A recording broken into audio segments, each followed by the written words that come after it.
دنیا میں جو کچھ ہو سکتا ہے ایک انسان مرد اور عورت کے ساتھ، وہ سورۃ النساء میں یقیناً خواتین کے حقوق و فرائض کے بارے میں بھی بات چیت ہوگی. بالکل بالکل سب ان کے حقوق فرائض کے بارے میں ہے.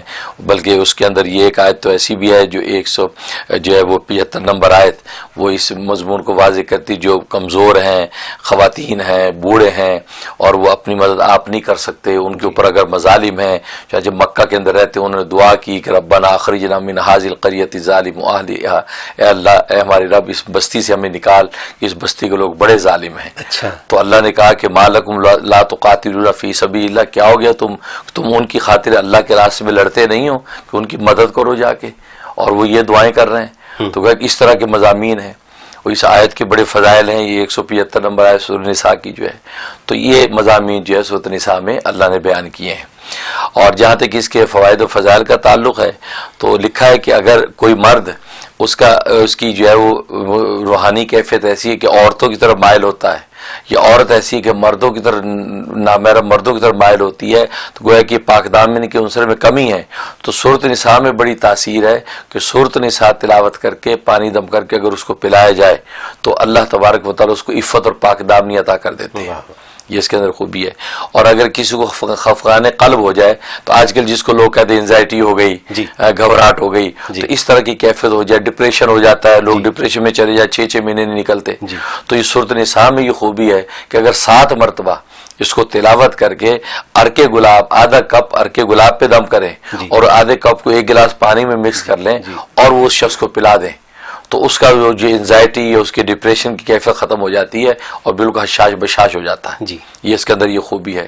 تو اس کے علاوہ جو ہے 175 نمبر جو آیت ہے اس کی وہ بڑی زبردست ہے کہ اگر کوئی بیوی مظلوم ہے، شوہر بڑا ظالم ہے، وہ ایسے حالات میں وقت گزار رہی ہے، یا سسرال کے اندر اس پر ظلم و ستم ڈھایا جاتا ہے، یا کسی شخص پر کسی بستی کے اندر اس پر ظلم و ستم ہے، کوئی اس کا جیداد رسی کی صورت نہیں، تو اس آیت کو اگر ظہر کے بعد 41 دفعہ پڑھا کرے یا عشاء کے بعد 41 دفعہ پڑھے اول آخر 11 مرتبہ درود شریف کے ساتھ، تو اللہ تبارک و تعالیٰ غیب سے اس کے لیے مدد اور نصرت اتار دیتے ہیں اور اس کے لیے حالات سازگار ہو جاتے ہیں.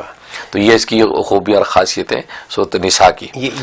سوری پہلے آپ بتائیے، میرا تو سوال آلریڈی آ گیا. جی بالکل صحیح ہے. اور خواب میں اگر کسی سورۃ النساء کو تلاوت کرتے سنا یا خود پڑھتے سنا یا کچھ حصہ اس کا پڑھا، تو اس کا مطلب ہے کہ اس کو پاک دامن نیک صالح بیوی ملے گی اور جو اس کو بہت محبت دینے والی ہوگی.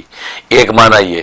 ایک تعبیر بعض لوگوں نے یہ بھی بیان کی کہ اس کو ایسی عورت ملے گی کہ جو اس کے لیے آزمائش اور تکلیف دہ ہوگی. اچھا. ہاں، آخری عمر میں جا کے اس کے لیے آزمائش اور تکلیف دہ بن جائے گی. ایک یہ تعبیر بھی دی. اور بعض نے تعبیر یہ دی کہ جو سورۃ النساء پڑھے گا یا سنے گا تو وہ آخر عمر میں تنگ دست ہو جائے گا اور اس کی جو تکلیف والی زندگی گزرے گی. اور ایک تعبیر یہ دی ہے کہ اس میں یہ ہے کہ وہ اس کے پڑوسی جو ہے وہ پڑوسیوں کا خیال کرنے والا ہوگا اور مالدار ہوگا اور اس کا مال میراث کے اندر تقسیم ہوگا اس کی بیوی میں، بچوں میں. تو مختلف پہلو اصل میں اس انسان کی اپنی کیفیات پر منحصر ہیں کہ اس کی دینی حالت کیسی ہے، دنیاوی حالت کیسی ہے، کیفیات کی ہیں. تو وہ معبر جو ہوتا ہے ماہر فن، وہ اس کو دیکھ کر پھر تعبیر متعین کرتا ہے. تو اس طریقے سے سورۃ النساء کی تعبیر کے احکام جو ہے معبرین نے لکھے ہیں.